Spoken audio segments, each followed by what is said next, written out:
Welcome, welcome, welcome. My name is Mikkel Thorpe, and this is the Expat Money Show. Today's guest quite literally needs no introduction because for this very special episode, the 300th episode, the guest is yours truly, myself, Mikkel Thorpe. I know what you're thinking. Mikkel has lost it. Interviewing himself? Well, no, I agree. That would be pretty weird. And that's why I have invited someone else to the show to interview me for this episode. He is my chief content officer here at Expat Money, and many listeners may know him as the former host of Lions of Liberty and the Marc Clair Show. Please welcome to the show my co-host for this episode, Marc Clair. Marc, how are you? I'm doing great, Mikkel. As you know, we talk all the time. So, just to kind of peek behind the door here. Yes, it's actually pretty interesting because I actually got to meet you in person for the very first time at the birthday party and the celebration we had in Panama in March. And it was funny because we've been friends for like at least 6 years now. And we talk probably almost every single day of my life. I talked to you for 6 years, but we had never met in person. So that was pretty wild. Yeah, and people were pretty surprised by that. People were shocked that we had just first met because, as many people know behind the scenes, as you mentioned, I am your chief content officer. So I'm kind of the final boss of making sure that all of our content has the correct messaging and all of that. So I have to know you pretty well in order to do that job effectively. So I think most people had assumed we'd met many times in person, but I guess that is there is some strength to online relationships. But I do think the importance of finally meeting in person and doing that more often, not just for our friendship, but just for the business and for everything you've done with the company is just a huge game changer. Well, I think also a lot of people actually don't realize that Expat Money, they somehow think that this is a one-man band. And it's like, no, I mean, we're up to almost 30 full-time staff here at Expat Money. So I don't do all of this myself. I have amazing individuals like you who help me to put out so much content, produce the podcast, run the website, security, all of these types of things. So it is definitely not a one-man band or a small company. We're putting on our big boy pants and we're growing into to an established company here. Absolutely. And as we'll discuss a little bit today, it certainly wasn't always this way. At one point, you were pretty damn close to a one-man band, I would say. Just to give a little background on how we met, I first had you on my show. It has to have been 6 or 7 years ago by now. Susan reached out to me. You were first starting, I think, sort of getting into the expat space as a public figure at the time. I think you had maybe been doing the podcast a year or a little bit more than a year. And she reached out to me to have you on my old show, Lions of Liberty. We hit it off, became fast friends, and I kind of made you a semi-regular guest on the show as my expert on all things expat, because I quickly realized when it came to the expat space, not only did you know what you were talking about more than anybody else, but you were philosophically aligned with the kind of stuff I was talking about there on Old Lions of Liberty. So it was really just a perfect match from the beginning. Yeah, absolutely. I think it had to have been at least 6 years ago because I'm coming up on my 5-year anniversary here in Panama, and I was still living in Abu Dhabi at that time. So I think my daughter was born, but I think she was super duper young. Susan had joined the podcast, so she was employee number 2. She joined us on about episode 25, maybe episode 25 or 30 of the show. And then so probably, yeah, at least 6 or 7 years. Man, time flies. It's crazy. It's absolutely wild. And maybe that's a good place to start then, because I know many people that have been listening to the show. I know you've got new listeners hopping on all the time, but many people have already heard your general story about how you first became an expat, and many episodes of this podcast detail that. But one thing I don't think I've heard you speak about too much is why you decided to start the podcast itself, and why you decided to go from just being an expat and doing all of this to becoming somewhat of a public figure in the expat space, you could say.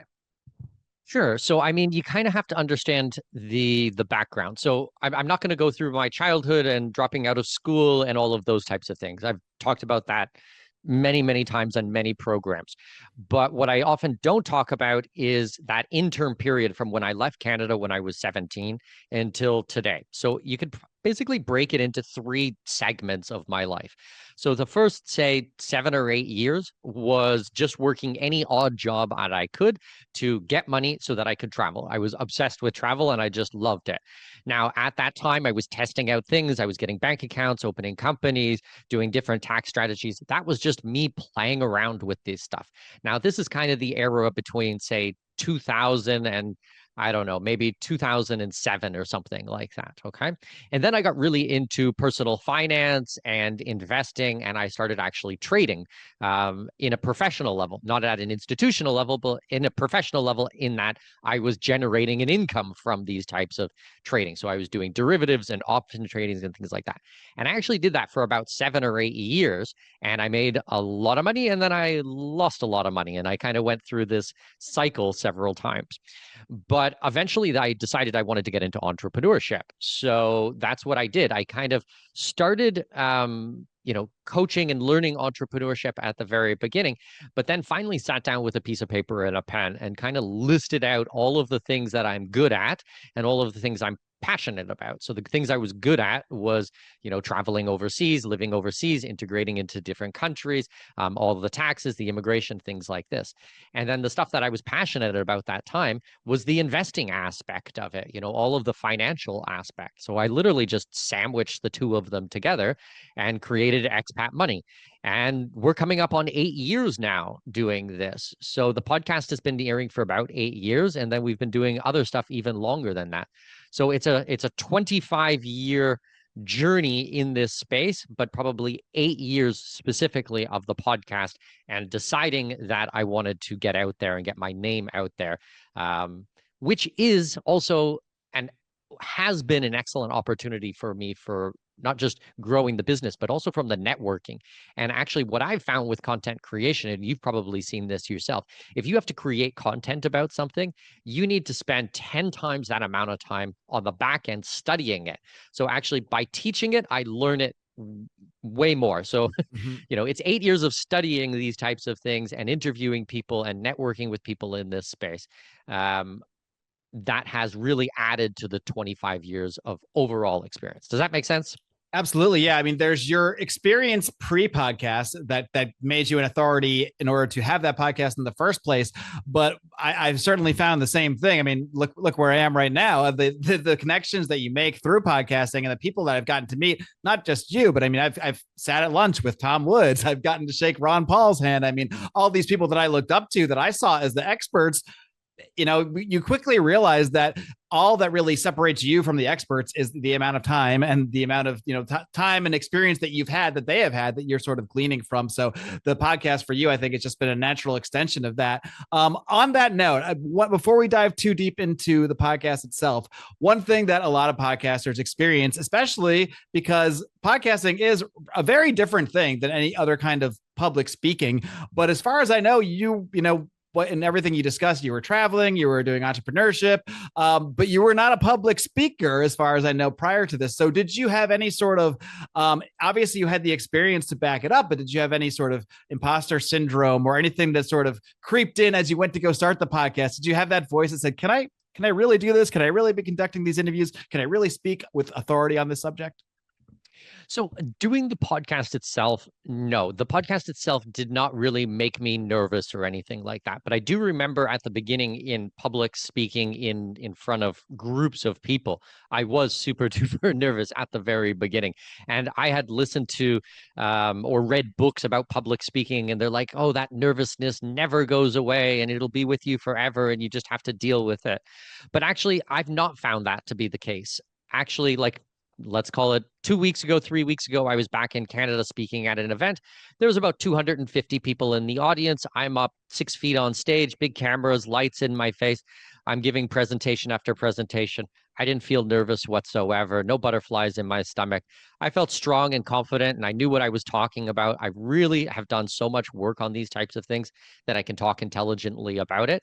Now, I definitely do think that the podcast has made me a better speaker, which has given me confidence. So it's kind of a circular, the more podcasts I do, the more interviews I do, the better I get, the more confidence I have, the more confidence I have, the easier it gets. And it just goes around and around in a circle. Same type of thing, not just hosting my own podcast, but you also have to remember, Mark, I've been interviewed about 200 times on other people's podcasts. You Right. mentioned your show. I think I was on 5, 6 times, something like that, on Lions of Liberty.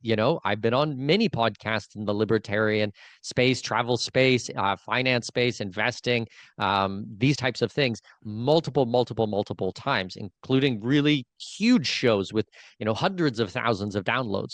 So that has also built up my skill level to make these things a lot more natural.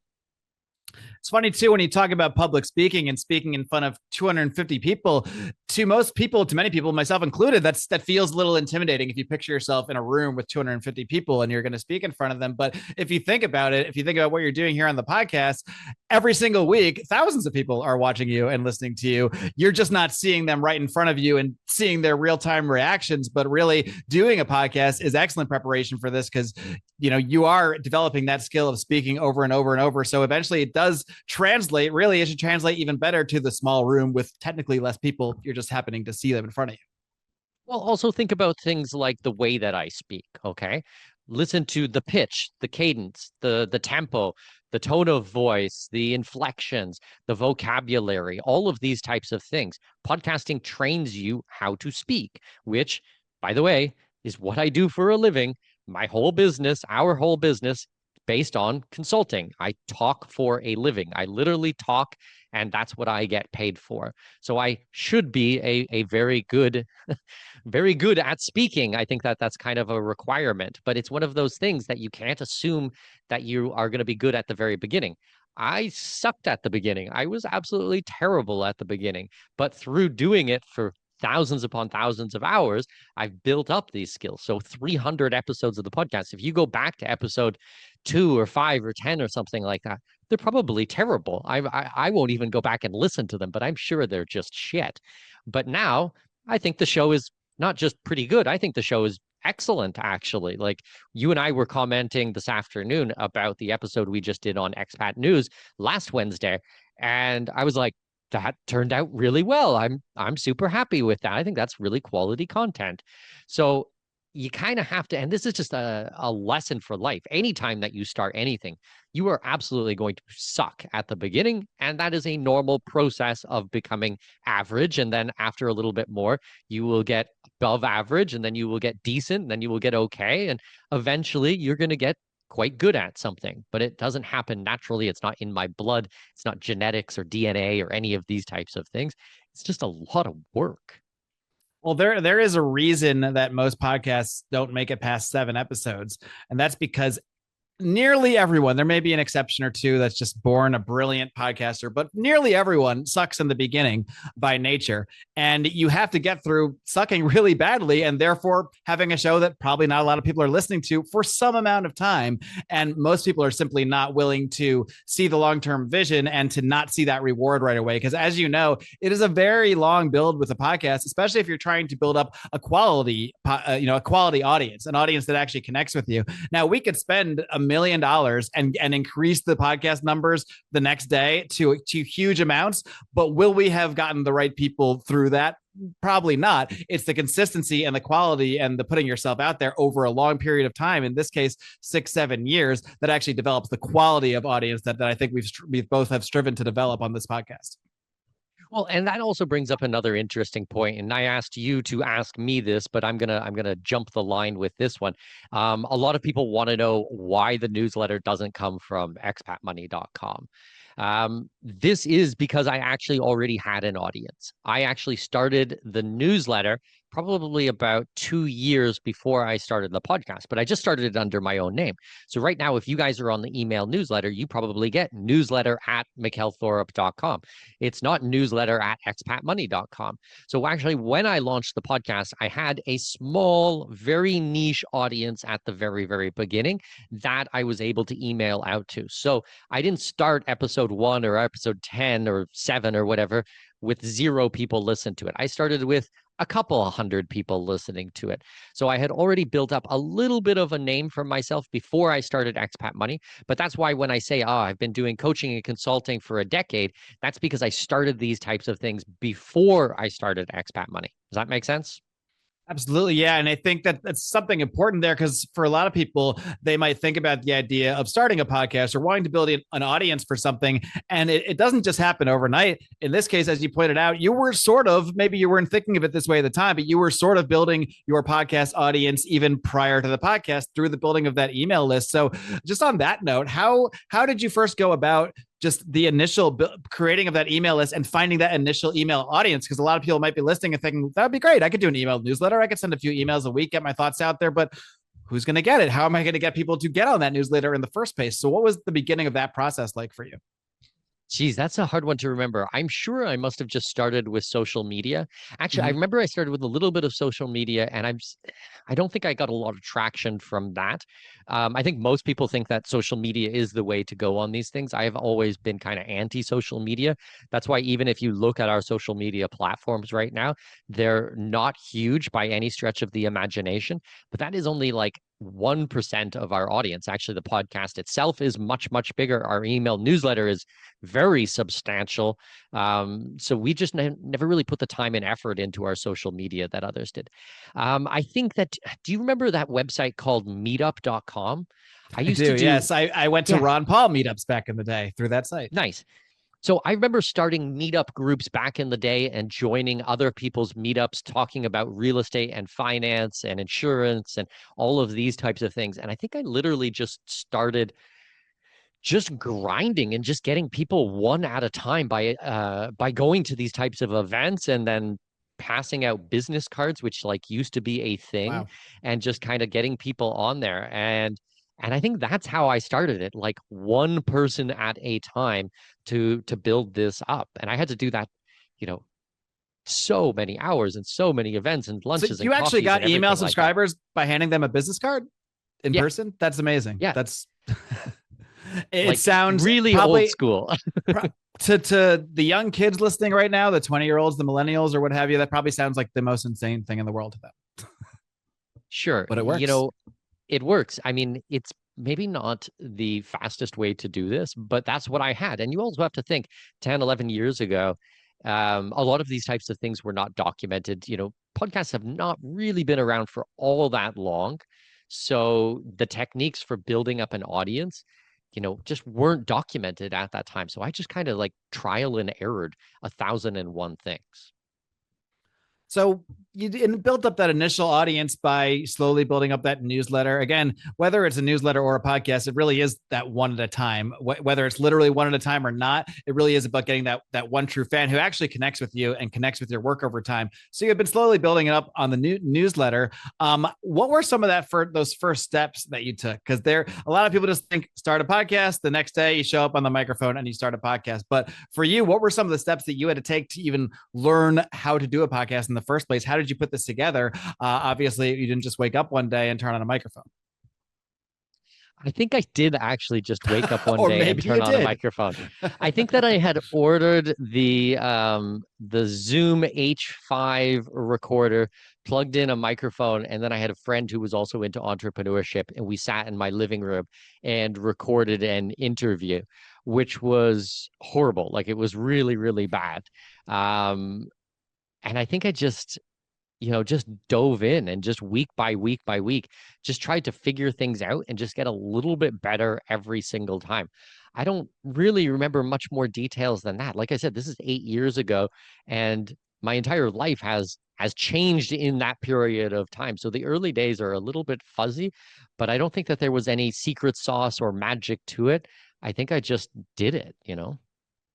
Yeah, I mean, the secret sauce of podcasting or anything is that there is no secret sauce, that you have to put in the work. You got to get your hands dirty. You got to get in there and just do it. You can buy a million courses, many of which will probably help you. You can, do a lot of things with AI and programs, whatever it may be. But at the end of the day, it's your actual work that's actually going to build the audience, because that's what they see. They need to see the human, no matter what you have behind it. 100%, 100%. I want to go back. One of the things that you mentioned, that one of the biggest values that you've gotten out of podcasting is the networking aspect. So I'm curious who on the show, obviously, I'm sure most of your guests you probably first met through the podcast, of the people that have mentored you and that you've learned the most from over the years. Are there a few that you can name that you first met through the podcast that have really sort of altered your own expat journey? Sure. I mean, the obvious one is Doug Casey. I mean, Doug, I interviewed probably the very first time, maybe 6 years ago, I want to say.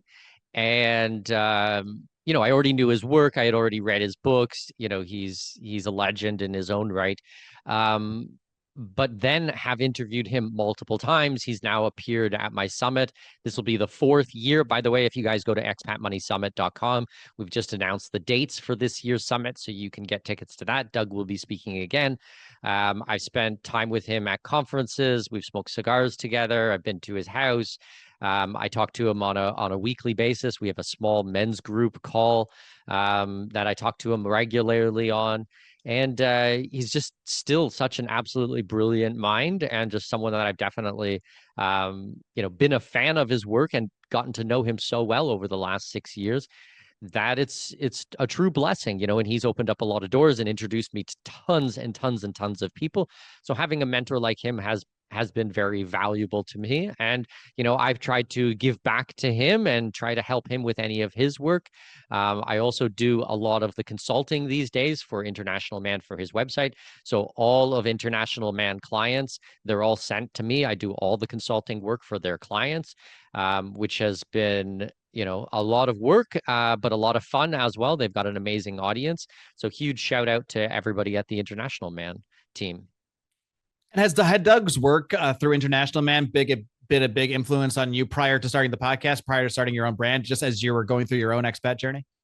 Not so much the International Man website and that brand, but his original books, definitely so. I think that his literary work has been absolutely excellent. And I don't remember the first time that I read one of his books, but his fiction books are just so phenomenal. Actually, quick side story, his third book, Assassin, which, I mean, you have to read all three of the books in the series, but his third book, I was actually one of the beta readers. So with his co-author, John Hunt, who I've gotten to know over the last couple of years, has sent me the manuscript, or the script for the book, and I was actually able to read it a couple months in advance, and I made some changes and some highlights and some suggestions and things like that, and some of my suggestions actually made it into the final book. So I was like, this is super cool. Like, here's, one of my heroes and friends, his published work that's going to go out to hundreds of thousands of people. And, small things that I added in there, they actually took on board and put it into the book. So I thought it was pretty cool.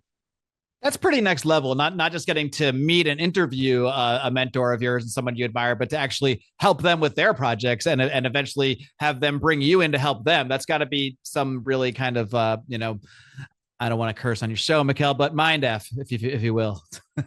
For sure, for sure. Actually, another really interesting person who I've gotten a chance to meet over the last couple of years is Jim Rogers. So actually, if you go even further back in my timeline, I probably read the first Jim Rogers book at least 20 years ago, maybe closer to 25 years ago. And one of the things that really stood out to me when I was reading it in the late 90s or early 2000s was when he was talking about China as the rising hegemon, and that he really believed that kids should be learning Mandarin and this was going to be the future and things like that. So I'm very purpose driven about a lot of these things. So I knew in my head from 20, 25 years ago that I wanted to marry a Chinese woman. I wanted my kids to read and write and speak in Mandarin. And they do. I mean, I did marry a woman from China, and first and foremost, I love her with all of my heart. It's absolutely, she is the one for me. But I was open to marrying someone from China because of the writing and the work that Jim Rogers did. And it was pretty funny as well, because the very first time I interviewed him, which was probably about 6 or 7 years ago as well, I remember getting on the phone with him and I was like, okay, I want to record, for this amount of time, and this is what we're gonna do, and here's some background and blah blah blah. And he's like, yeah, just push the I can't remember exactly what he said, but it was basically like, just push the damn button. Like, let's just freaking do this. I'm like, enough okay, of the instructions. All right, let's talk. Exactly. And, he wanted to give me 15 minutes for the interview. And we were talking, and he's, quite gruff at the beginning. But then I think And halfway this is the through, first time you had spoken to him?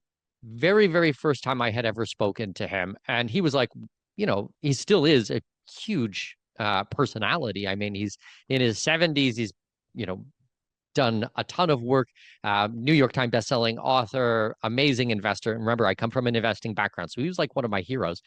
Anyways, I was doing the interview and he was super gruff on the front end. And then after about probably, I want to say about 15 or 20 minutes, I had mentioned to him about the reading I've done and that I married someone from China and then all of these types of things.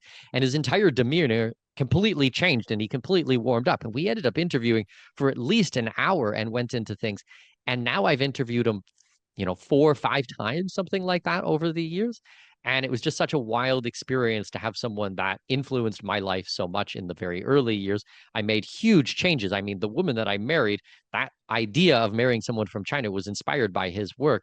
And then be able to meet him and then have him on the summit and the podcast and all of these types of things and learn directly from him.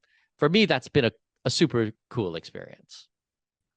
Well, on the subject of you being married and having kids, maybe that's a good segue into talking a little bit more about how your own life has changed so much since you first started the podcast. I don't know if you had met your wife yet when the podcast started. You already met? Yeah, so we were dating at the time, and I think I started the podcast. I think I started the podcast when I found out that my wife was pregnant because I was like, I It's knew I everybody's needed. first reaction when they find out they're having a kid. Start a I podcast don't right know if it away. was like, you know, okay, I need to start a podcast, but it was like, hey, I needed to take this to the next level because I was Right. making money. I had money, but, you know, suddenly now you're responsible for not just a partner, but also a new baby who's on the way. It's like, ooh, I gotta step my game up a little bit. And I think that that's where a lot of the drive and the motivation come from. You know, a lot of these ideologies state that, you know, we shouldn't have kids because there's this Malthusian type of thing that there's too many kids on the planet, there's too many people on the planet, and there's not enough resources, and all of these types of things. And we should have smaller families, and we shouldn't be having kids. And I think this is complete bullshit. I think that we should have as many kids as possible, and we should educate them and try to have lots of entrepreneurs and creative thinkers and problem solvers and things like this. And I've never felt guilty about wanting to have my own family. I've wanted to have kids since I was a kid. Like it was always my biggest dream was to be a father. And so when I did, you know, when I found out that my wife was pregnant, we were going to have our first child, that like drove me into overdrive, you know, like, hey, I want to Mhm. produce, I want to create things and I want to build up wealth because now I have someone else who's responsible for it. So actually, you know, they always want to talk about the negatives of having kids and how expensive it is and schooling and all these types of things to make you think that you should not have kids or have maybe only one child. And actually, it's had the opposite effect on me. The more kids I've had, the harder I've worked and the more my wealth has grown. So it might be counterintuitive, but it's absolutely the reality that I've experienced.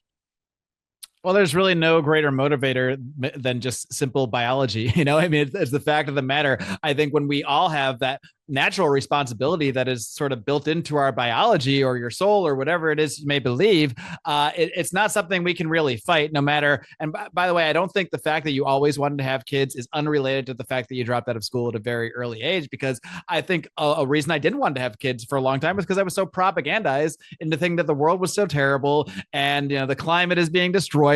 Why on earth would I want to bring kids into this world? Obviously, this is something I thought when I was much, much younger than I am now. But along the same token, you met me before I was married. So since getting married, since having a child that I'm responsible for, it's just naturally changed my entire motivation. Whereas prior to that, when I was just a single guy, I could just say, okay, the next paycheck seems like it'll be good. I can go party into this place and go drink at this place, and I'm covered till that point. And that was kind of my time horizon. Obviously, I was a little more responsible than that. I had savings and retirement, things like that. But I don't think I took that stuff as seriously in terms of just building my own businesses and building my own brand and actually creating long-term wealth. I think that's what has changed the most for me. So I don't think it's a coincidence at all that you were certainly entrepreneurial before, but the biggest expansion of your entrepreneurial side and endeavors is not a coincidence that's coincided with your building of this family. Well, 100%. You know, I remember growing up as a teenager and as a child, you know, first of all, being embarrassed of the fact that I was dyslexic and I couldn't read and write until I was in like the third or fourth grade. And then I was super embarrassed after that because I dropped out of school and I stopped going to school when I was 12 years old. And it was not until, my mid 20s or late to, yeah, probably mid 20s, maybe even late 20s, where I actually started to understand a lot of these things and actually what a massive advantage it has been for me to not have gone through public education. And why I am so different is because not just because I am different, but because everybody else is different, because they've been indoctrinated into a lot of ideas that they believe is normal, but it's actually against natural law or against God's law. And that I think is a lot of the difference. Where I was a little bit more free range, I got to do things that were more natural. And even though they might not seem normal, if that makes sense. Sure. Normal for most people is, just following along, getting the, it's the American dream, at least for us. Yeah, maybe you had a Canadian dream. I don't know. In Canada, I don't know how they pitch things to you here, but it's basically go to school, put your nose in the books and learn what you got to learn to graduate that school. And then, oh, well, you should apply for a college. Yeah, it'll be expensive, but you'll sign some papers and you'll get some loans and you'll get a job and everything will be fine. Once you get out of that, be sure to get into debt again to go buy a house to live in. And that's the American dream. And don't worry about retirement. We've got Social Security or whatever the Canadian version may be. And that is what is normal to most people. But I think especially nowadays, what many people are finding is that following that quote unquote normal path is really the path to losing all your wealth and losing all your freedom if you're not taking actions, which is really the prime motivator for this company in the first place. 100%. I think that a lot of people have been brainwashed on things and they've been lied to, and it's a real shame. But I think a lot of people are really waking up to a lot of reality. So, over the last 4 or 5 years, people have entered into, an understanding of what's happening in the world through different things. Maybe that is through medical freedoms. Maybe that is through public education. Maybe that's through, as you had said, Social Security and retirement accounts or investing.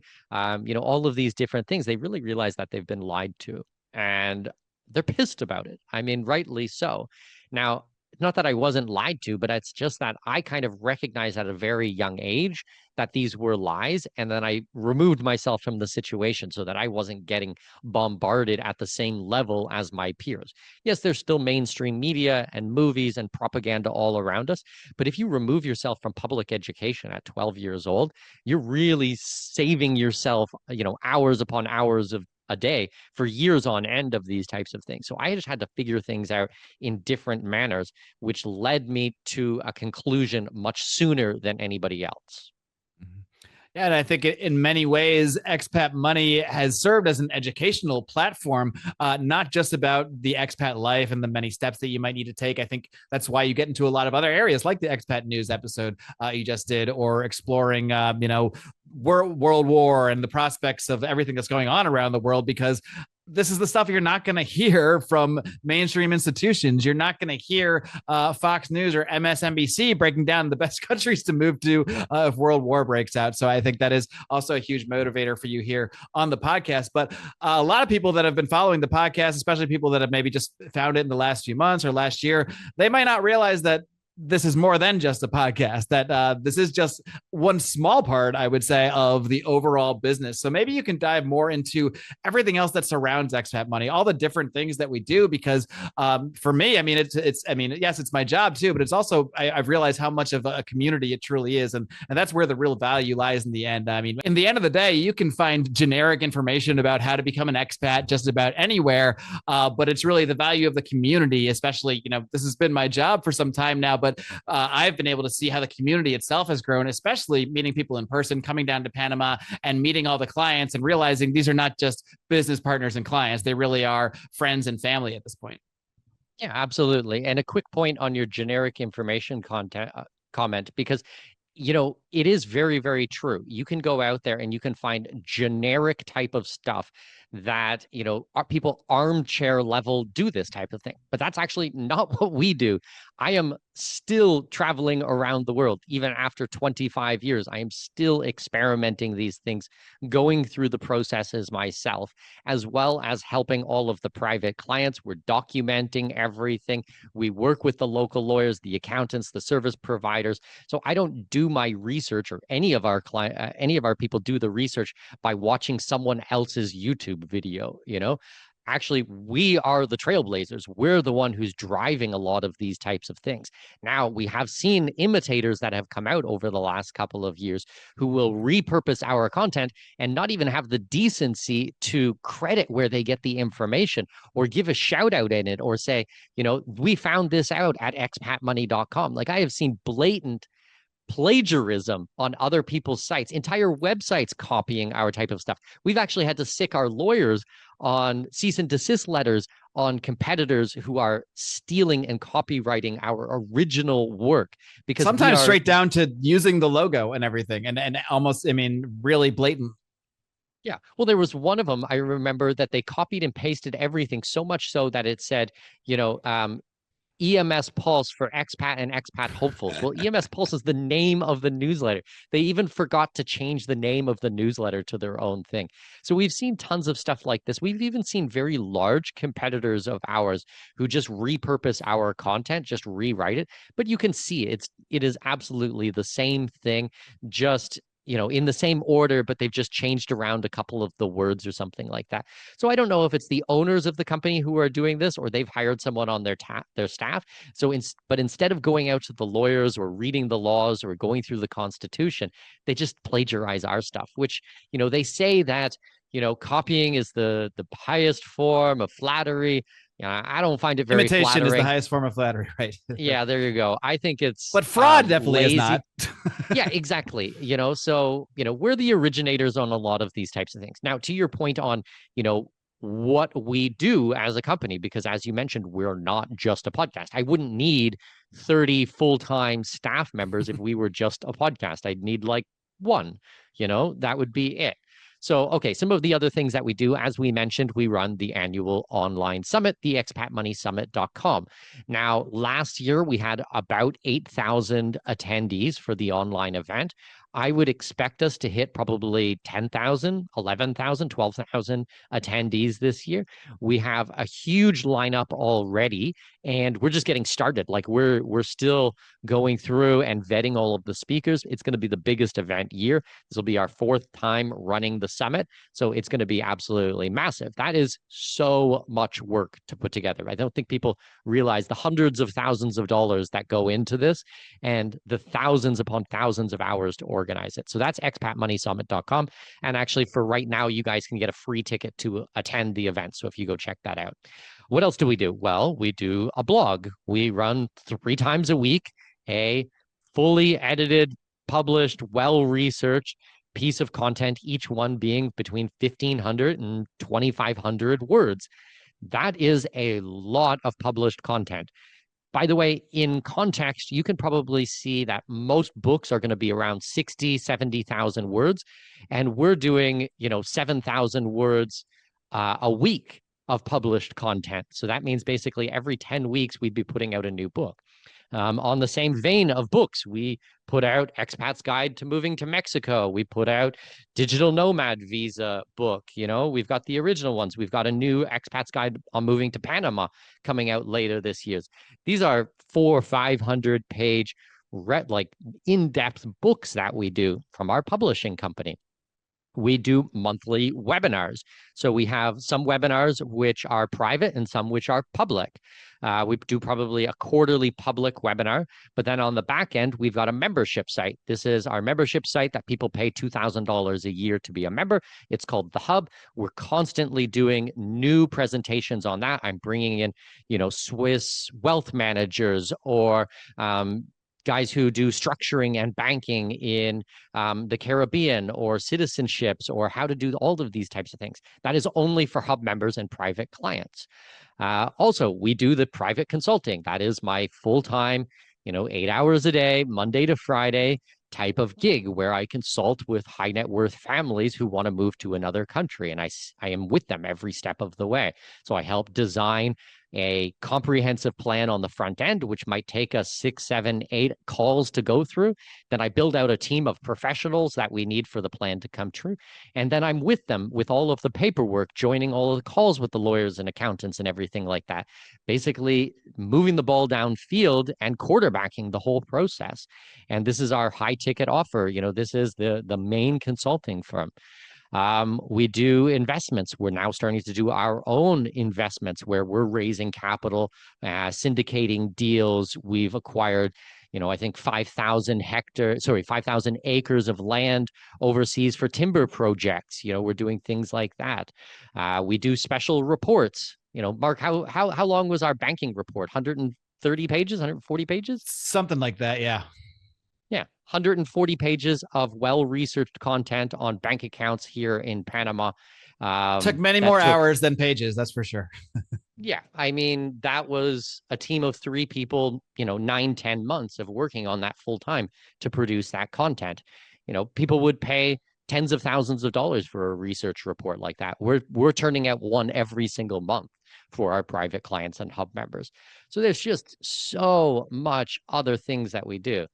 I mean, we didn't even get into the trips, the tours, the celebrations, like Uruguay. We just got back from a 9-day trip to Paraguay. Uh, we got 7 trips to Panama this year. If you guys go to expatmoney.com and go to the events tabs, you'll see all of those. Like, there's just so much stuff at this company, like super hyperactive.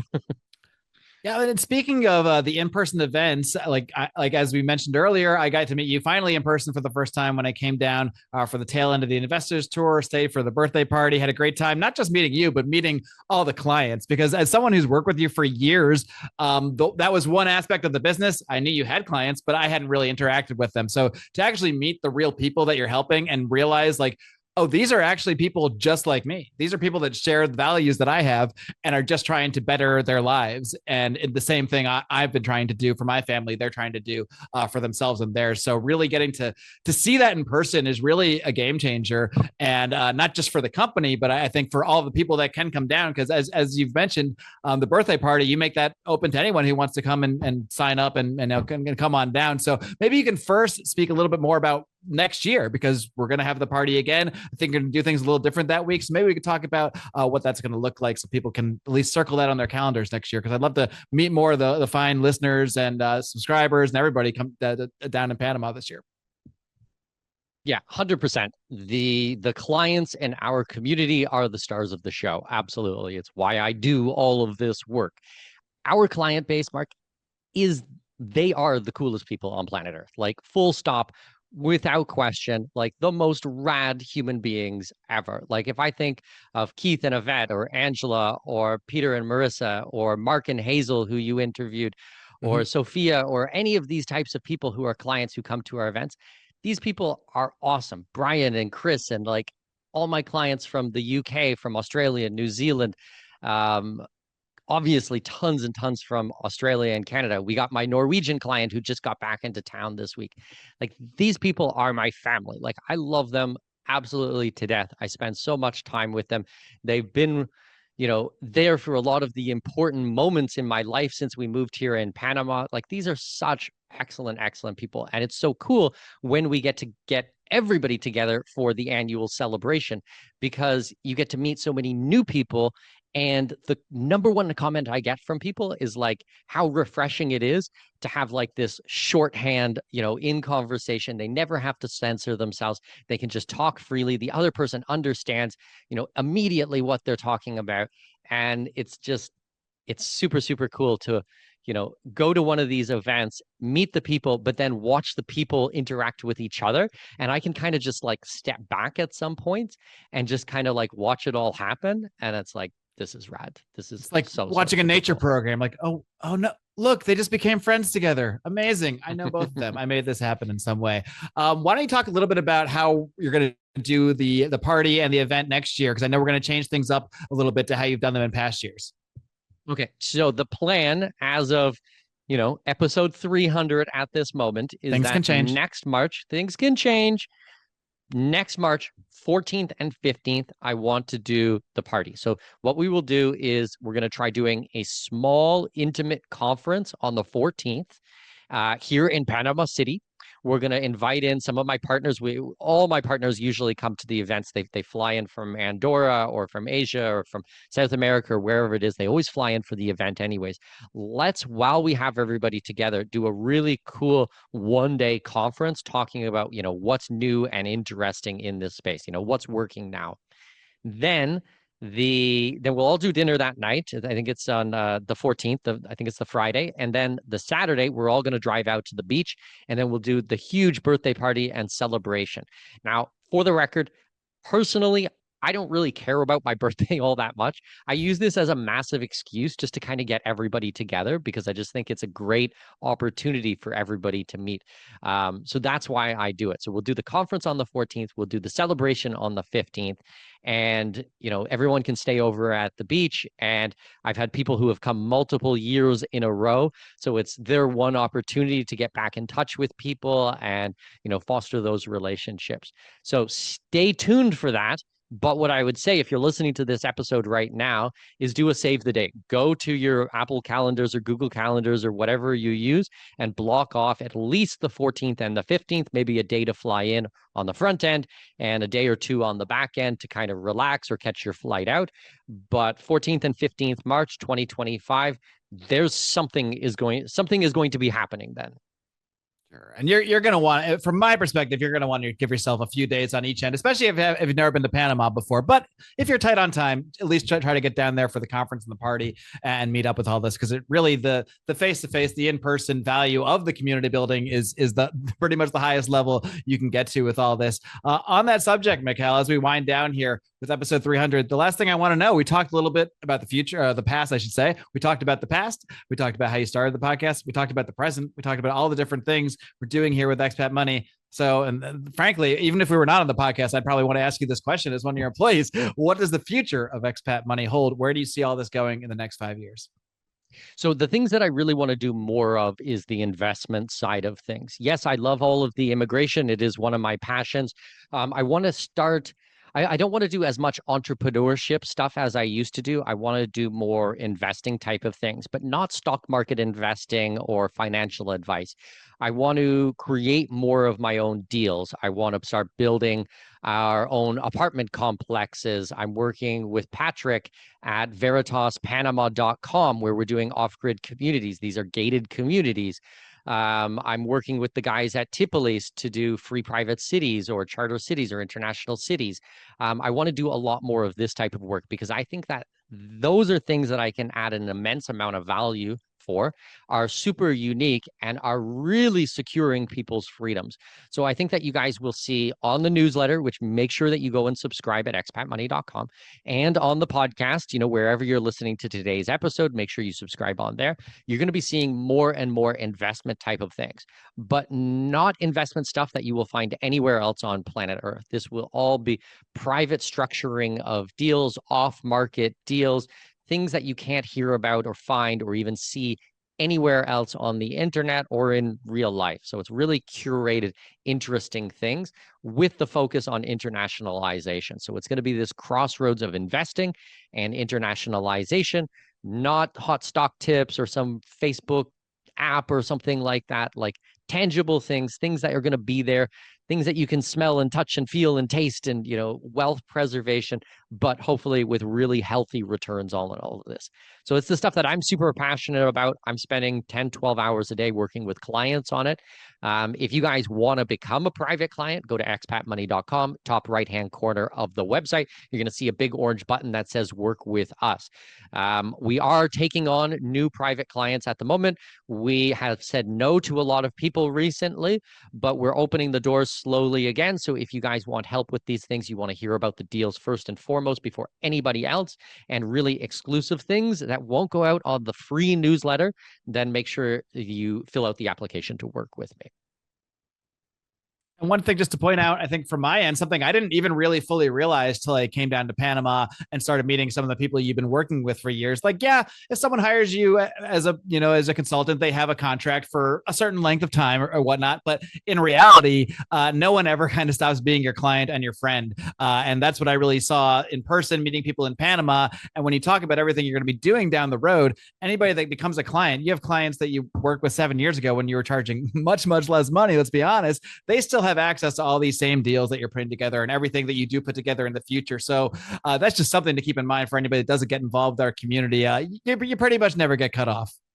Actually, super interesting on that point, Mark. We're actually looking at formalizing this and having the Expat Money alumni group, which will be all private clients who have worked with me, so that they're constantly getting new deals and opportunities in front of them. So even if, we spent the first year formulating their offshore plan and I took them through it and everything's working well and they're living overseas, or they're still living stateside, but they've got their plan B in place, I want to make sure that we've got more of a formal relationship where they're still going to be getting all of these types of things. So that's another one of those things that we're working on. Right now, it's just been very casual and it's been awesome. And like you said, I have clients from 7, 8 years ago who I still talk to maybe on a quarterly basis or every 6-month basis. But I want to formalize these things so that they're getting more value even years down the road. So it's another one of those offerings where we're always trying to make the private consulting even better. And it's why I think our offering for consulting for being an expat or going offshore, investing offshore, is second to none. We use the word competitor a couple of times in today's conversation. But to be honest with you, I don't think we really have any competitors. I think the quality of the work that we do and the quality of research that we publish is number one in the world. There is no better organization out there. And we work hard at these type of things, and so we're constantly updating things, making it better, trying to add more value to people, and definitely we're being recognized for it. So it's awesome. I love the work. I'm still super, super stoked. Even after doing this for 10 years professionally and 25 years on the hobby level, I still absolutely love the work. I still jump out of bed every single morning, excited to work with clients and help them through the whole process. And yeah, just feel super grateful about the entire experience. All right, Mikkel, well, we'll wrap things up asking the same thing you ask of your guests. Where can we find your work and where can we find everything you do and how can we follow you? 100%. So number one is don't bother about social media. Social media is shit and they censor you. Go to You're the the website. First podcast guest to ever tell people not to bother with their social media. That's definitely. I think social media is horrendous. I think it's just a waste of time. I mean, if you want to follow us on social media, fine, it's there, but that's not our strength. The Go softest to the pitch website. you'll ever hear. An anti-pitch. Go to the website, go to expatmoney.com and subscribe to the email newsletter. Put in your email address, put in your name, and join the Expat Sunday Times and EMS Pulse. That's where the good stuff is happening, as well as here on the podcast. I mean, these are the two main places. That's where you're going to stay in touch with us. That's where you're going to see all of these types of things. If you're not on the email newsletter, I don't know what you're doing. You're missing 99% of the content, the business, all of the work that we're doing. As you mentioned before, the podcast is an important piece of our work, but it's a small piece of our work. I do love it, and it will always hold a special place in my heart. And here's to the next 300 episodes of the podcast. But actually, it is a small portion of our work. A lot of the work you will get informed about at expatmoney.com and joining the newsletter. All right, Mikkel. Well, it's been great talking to you. I think we both know there's no need for a long goodbye here. I'll probably be talking to you in another hour or so anyway. But I do look forward to perhaps having this conversation again, maybe 300 episodes from now. 100%. Thanks so much, Mark. I'll talk to you soon.